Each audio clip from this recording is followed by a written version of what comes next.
Class 8 में स्वागत है, जहाँ के आज हम लोग गणित विषय में वर्ग और वर्गमूल सीखने वाले हैं। तो वर्ग वर्गमूल की हम लोग चर्चा करेंगे इस कक्षा में। वर्ग वर्गमूल क्या है इसको हम लोग समझेंगे।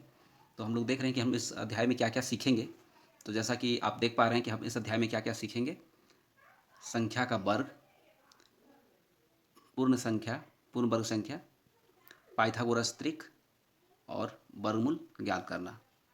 ये 4 चीज़ें हम लोग इस अध्याय में सीखेंगे। तो आइए बारी बारी से हम लोग जानें। तो सबसे पहले आपका संख्या का वर्ग के बारे में हम लोग जानते हैं। संख्या का वर्ग, तो जैसा कि आप देख पा रहे हैं, एक का वर्ग, एक का वर्ग क्या हुआ, एक गुना एक यानी कि एक। दो का वर्ग, दो गुना दो यानी कि चार। तीन का वर्ग, तीन गुना तीन नौ। चार का वर्ग 16, पाँच का 25, छः का 36, सात का 49, आठ का 64, नौ का 81 और 100 का 10 का 100। इस प्रकार से हम लोग यहाँ वर्गमूल, ये वर्ग है। इस अध्याय में पहले हम लोग संख्या का वर्ग बनाने सीखते हैं, उसके बाद हम लोग आगे चलेंगे। इसमें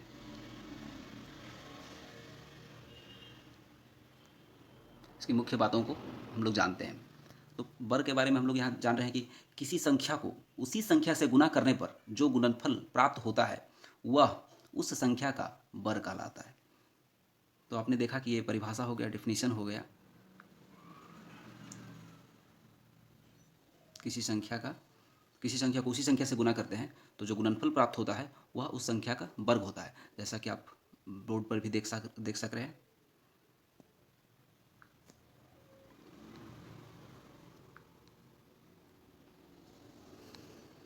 आइए इसको हम लोग देखें।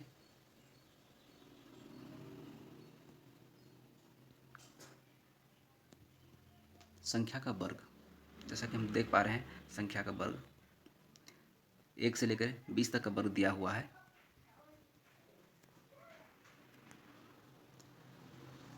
तो इसमें एक खास चीज़ आप नोट कीजिएगा कि जब वर्ग करते हैं किसी संख्या का तो एक है अंतिम में वर्ग जब आया तो 1, 4, 9, 16 का 6, 25 का 5, 36 का 6, 9, 4, 1, 0। मतलब इकाई अंक आप देखिए। जैसे इकाई अंक में आप देख पा रहे हैं कि यहाँ पे मान लीजिए कि यहाँ 1 है, यहाँ से लेके यहाँ तक आप देख पा रहे हैं कि 0 है अंतिम में, या 1 है, या 4 है, या 9 है, 6 है, 5 है, 6 है, फिर 9 है, फिर 4 है, 1 है, या कुछ चीज़ जो है जो कॉमन है। तो संख्याएं 1, 4, 9, 16, 25 और इधर 20 तक जो है 289 आदि वर्ग या वर्ग संख्या कहलाती है।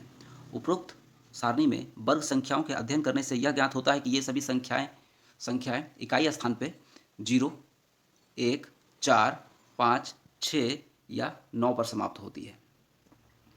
इस चीज़ को आप देख पा रहे हैं कि इस पर ही समाप्त हो रही है।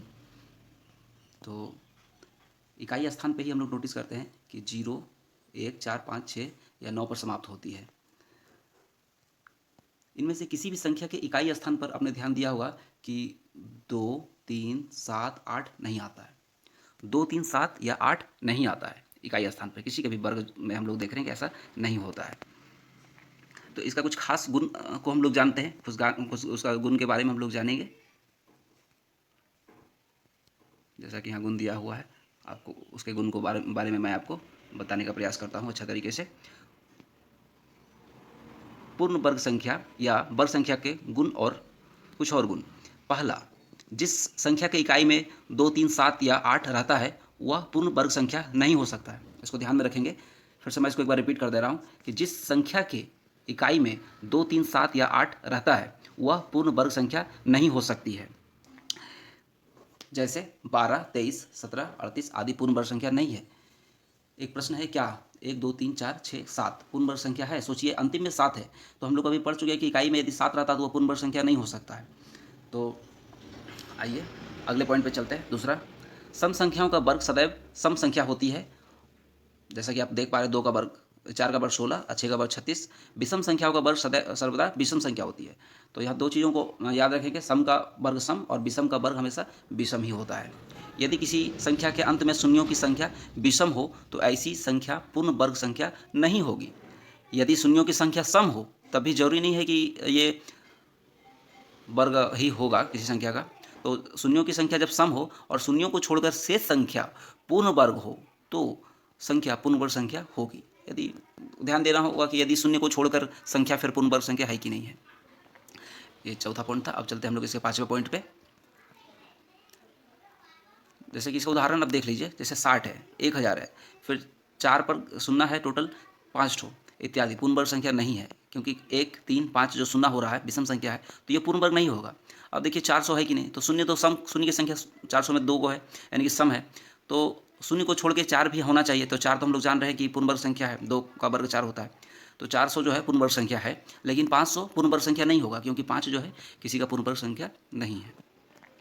पांचवा पॉइंट है, यदि एक संख्या के इकाई स्थान पर 1 या 9 है, तब इसकी वर्ग संख्या के अंत में 1 होगा। जैसे कि 9 का स्क्वायर 81, 21 का स्क्वायर करते हैं 441, 11 का करते हैं स्क्वायर तो 121। तो हम देख रहे हैं कि 9 हो या 1 हो, इसका वर्ग जब करते हैं तो इकाई अंक 1 आता है, इकाई में 1 रहेगा। ये अब 6 नंबर पॉइंट को हम लोग देखते हैं। यदि किसी पूर्ण वर्ग संख्या का इकाई अंक 6 है, तो वह जिस संख्या का वर्ग है उसका इकाई अंक 4 या 6 होगा। अब आइए एक और पॉइंट जिस पर हम लोग विचार करते हैं, 7 नंबर, निम्नलिखित संख्याओं और उसके वर्गों पर विचार कीजिए। संख्या में एक शून्य अगर है तो उसके वर्ग में 2 गो शून्य होगा।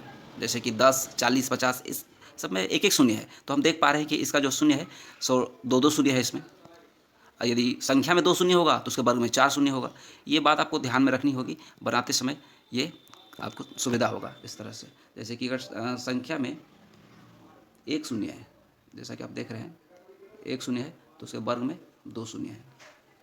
उसका कुछ उदाहरण हम लोग यहाँ देख पा रहे हैं। उसी प्रकार यदि 2 शून्य होता है तो उसका 4 शून्य होता है। इसके बाद ही हम लोग अध्याय में जाएंगे और अध्याय को हम लोग करते हैं 2.1। आइए उसमें चलते हैं, तो स्टार्ट करते हैं। तो पहला प्रश्न है, निम्नलिखित में कौन कौन सी संख्या पूर्ण वर्ग संख्या नहीं है, कारण सहित बताइए। तो मैंने यहाँ पहले से लिख रखा है, मैं इसको अब समझा देने का प्रयास कर रहा हूँ ताकि आपका ये वीडियो ज़्यादा लंबा ना हो, उसकी सुविधा के लिए। पहला प्रश्न था 2, 3, 4, 6, 7। इसका इकाई अंक हम देख पा रहे हैं कि इकाई अंक 7 है। तो अभी जस्ट थोड़ी देर पहले जब हम लोग पढ़ रहे थे तब हम लोग पढ़े कि जिस संख्या के इकाई अंक 2, 3, 7, 8, ये 4 चीज याद रखें, 2, 3, 7, 8 रहे, वह कभी भी किसी संख्या का पूर्ण वर्ग नहीं हो सकता है। तो 2, 3, 7, 8, तो ये 7 है इकाई अंक में। इकाई अंक में यदि 7 है तो हम कह सकते हैं कि यह पूर्ण वर्ग संख्या नहीं होगा। तो इसको इस प्रकार से लिखा गया है, जिस संख्या के इकाई में 7 रहता है, 7 रहता है, वह पूर्ण वर्ग संख्या नहीं हो सकती है। उसी प्रकार 2, 3, 7, 8 चार अंक है जिसको जो इकाई अंक में नहीं हो सकती है, होने से वो पूर्ण वर्ग संख्या नहीं हो सकती है। अगर इकाई में 3 है तो यह भी इसको उसी प्रकार से हम लोग लिख देंगे, जिस संख्या के इकाई अंक में 3 रहता है वह पूर्ण वर्ग संख्या नहीं हो सकती है। अब प्रश्न के अनुसार तो सिर्फ जो पूर्ण वर्ग संख्या नहीं है उसी के बारे में कारण सहित देना है, मगर मैंने आपकी सुविधा और जानकारी के लिए ये सी नंबर भी लिख रखा है। जैसे 400 है तो 400 है तो डबल शून्य है, शून्य की संख्या सम है, यानी कि शून्य की संख्या सम है। तो हम आगे शून्य के बाद आगे देखेंगे अंक क्या है, 4 है, तो 4 भी वर्ग होता है 2 का। तो इस प्रकार से हम कह सकते हैं कि यह पूर्ण वर्ग है, यह पूर्ण वर्ग संख्या। मैंने इसको लिख रखा है, इसकी आपको लिखने की आवश्यकता नहीं है, मगर जानकारी के लिए जरूरी है। यह पूर्ण वर्ग संख्या है। क्यों है इसका कारण भी मैंने लिख दिया। यहां शून्यों की संख्या सम है और शून्य को छोड़कर संख्या 4 पूर्ण वर्ग संख्या है। अगले प्रश्न की ओर चलते हैं, डी नंबर प्रश्न 1400। तो यहां भी हम देख रहे हैं कि शून्य की तो संख्या सम है, मगर शून्य के बाद जो अंक है 14, ये हमारा पूर्ण वर्ग संख्या नहीं है, इसलिए मैंने इसको लिख रखा, शून्यों को छोड़कर दी गई संख्या पूर्ण वर्ग संख्या नहीं है। एक और मैंने यहां अगला प्रश्न पे चलते हैं, ई नंबर जो लिख रखा है, 16,000 दिया हुआ है। तो हम देख रहे हैं 16 तो पूर्ण वर्ग संख्या है, मगर इस पर शून्य की संख्या विषम है। तो हम लोग लिखेंगे इसको कि शून्यों की संख्या विषम है, शून्यों की संख्या विषम है। चूंकि यहाँ 3 शून्य है, 3 शून्य है, यानी कि शून्यों की संख्या विषम है, अतः ये पूर्ण वर्ग संख्या नहीं है। हम कह सकते हैं ये पूर्ण वर्ग संख्या नहीं है। उसी प्रकार से आपका अगला प्रश्न जो है 8100 8100 डबल शून्य है, सम संख्या है, और 81 जो है वो पूर्ण वर्ग संख्या है। तो ये एफ नंबर पूर्ण वर्ग संख्या है। उसका जी नंबर में हम देख रहे हैं 7928 तो 8 है, लास्ट में अंतिम अक्षर है, इकाई है, उसका इकाई की जगह पे 8 है, यानी कि यह पूर्ण वर्ग संख्या नहीं है। बिल्कुल इसी तरह से लिख देंगे उसको, जिस संख्या के इकाई अंक में यहाँ 7 की जगह 8 लिख देंगे, और इस तरह से मेरा ई नंबर वहाँ कंप्लीट हो जाएगा। फिर एफ नंबर है, एफ नंबर में सिर्फ एक शून्य है, लास्ट में अंतिम में एफ नंबर में एक ही शून्य है। जब एक ही शून्य हो तो हम कह सकते हैं कि वह पूर्ण वर्ग संख्या नहीं है, क्योंकि वहाँ शून्य की संख्या विषम है। तो इस तरह हम लोग इसको आगे चलते हैं। आप समझ गए होंगे किस प्रकार से बनेगा। अब हम लोग चलते हैं अगले प्रश्न, 2 नंबर प्रश्न में। तो दूसरा प्रश्न है, निम्नलिखित में किसका वर्ग सम या विषम बताइए। जिसका वर्ग सम है उसका सम बताना है और जिसका विषम है विषम बताना है। तो होता क्या है, हम लोग पहले पढ़े कि वर्ग संख्या का वर्ग सम संख्या का वर्ग विषम सम ही होता है और विषम संख्या का वर्ग विषम ही होता है। आइए इसको हम लोग देख लेते हैं। इस प्रकार से है 2 नंबर 2 का 1 441 है।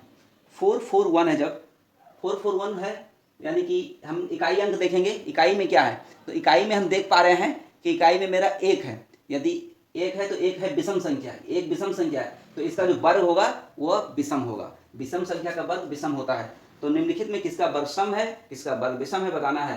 तो हम लिख देंगे 441 के वर्ग विषम है। इसी प्रकार अगला,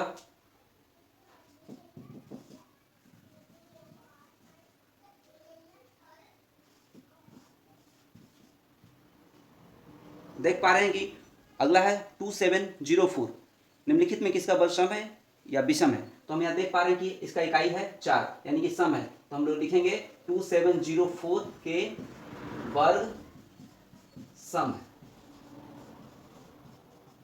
जो सम है उसको सम लिखे, चूंकि ये सम है तो सम लिखे। ये देखिए 1 था, 441 है यहाँ, ये विषम है तो ये विषम हो गया, वर्ग है इसका विषम होगा। सम विषम आप कर लीजिए 2 नंबर। और उसके बाद हम लोग 3 नंबर में चलते हैं। 3 का पहला प्रश्न, 3 का पहला प्रश्न दिया हुआ है 19। क्या करना है इसको, तो निम्नलिखित संख्याओं के वर्ग की इकाई अंक बताना है। जो संख्या दी हुई है इसके वर्ग की इकाई अंक, तो हमको वर्ग की इकाई अंक बताना है। संख्या पूरा संख्या की इकाई वर्ग नहीं करना है, हमको सिर्फ और सिर्फ इकाई अंक का वर्ग करना है। और जितना आएगा उसका इकाई अंक क्या होगा हम देखेंगे। 19 है, 19 का इकाई अंक कितना है 9 है। तो 9 का हम लोग वर्ग कर लेते हैं। 9 × 9 81। 81 में क्या है 1, इकाई अंक में कितना आ रहा है 1। तो हम लिख देंगे कि 19 का वर्ग के इकाई अंक 1 होगा। 19 के वर्ग का इकाई अंक 1 होगा।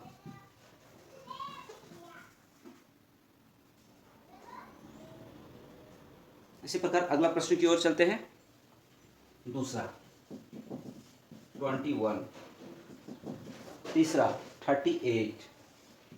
और आप अब आसानी से लिख पाएंगे। 21 है, 1 का वर्ग करेंगे, 1 का वर्ग 1 × 1 = 1। तो 1 का वर्ग 1 होता है। तो हम लोग लिख देंगे 21 के वर्ग का इकाई अंक 1 होगा। तीसरा प्रश्न 38 है, इसका इकाई अंक 8 है। 8 का वर्ग करेंगे हम लोग, 8 × 8 = 38, 64। 64 का इकाई अंक कितना आ रहा है 4 आ रहा। तो हम लोग लिखेंगे 38 के वर्ग का इकाई अंक 4 होगा। आप देख पा रहे हैं 38 था, 38 इकाई अंक का हम लोग वर्ग करेंगे। इकाई अंक का वर्ग कितना हो रहा है 64। 64 का इकाई अंक क्या है सिर्फ 4। तो हम लोग इसको इकाई अंक को लिखना है, 4 आ रहा। तो हम लोग 38 के वर्ग का इकाई अंक 4 होगा। इसी प्रकार से आप तीसरा का सारा प्रश्न बना पाइएगा। अब हम लोग चौथे प्रश्न की ओर चलते हैं। तो चौथा प्रश्न है मेरा, निम्नलिखित संख्याओं के वर्ग में शून्यों की संख्या बताइए। तो जैसा कि थोड़ी देर पहले हम लोग पढ़ रहे थे कि यदि एक शून्य हो, किसी संख्या में एक शून्य हो, जैसे कि हम देख पा रहे हैं इसका पहला प्रश्न है 20। 4 नंबर का पहला प्रश्न है 20। इसमें शून्य की संख्या 1 है। तो जब इसका हम लोग वर्ग करेंगे तो वर्ग में शून्य की संख्या डबल हो जाता है। 1 है तो यहाँ शून्य की संख्या कितना होगा 2। तो हम लोग लिख देंगे शून्य की संख्या 2। शून्य की संख्या 20 के वर्ग में शून्य की संख्या 2 है। चूंकि 20 में एक शून्य है, जब हम इसका वर्ग करेंगे तो 1 का 2 हो जाएगा, 2 शून्य हो जाएगा, इसलिए शून्य की संख्या 2 हमने लिख दिया। उसी प्रकार आप अगला प्रश्न करेंगे 400 है। यहाँ देख पा रहे हैं शून्य की संख्या कितनी है 2 शून्य की संख्या है। यदि 2 शून्य की संख्या रहती है तो इसका जब हम लोग वर्ग करेंगे तो 2 का कितना हो जाएगा, तो हम लोग इसका लिख देंगे इसी प्रकार शून्य की संख्या हो जाएगा 4, तो हम 4 लिख देंगे। 400 के वर्ग में शून्य की संख्या 4 है। 2 होगा तो 4 होगा, 1 है तो 2 होगा, 3 रहेगा तो 6 होगा। इस प्रकार से आप इसका अगला प्रश्न करेंगे। 3 है, 3 नंबर में 3 शून्य है, तो शून्यों की संख्या उसमें हो जाएगी 6। और चौथा प्रश्न में है 41, उसमें शून्य ही नहीं है, तो शून्यों की संख्या शून्य रहेगी। शून्य की संख्या बताइए, तो उसमें शून्य है ही नहीं, शून्य की संख्या शून्य रहेगी। इस प्रकार से ये आज हमारा प्रश्नावली 2.1 पूरा हो गया।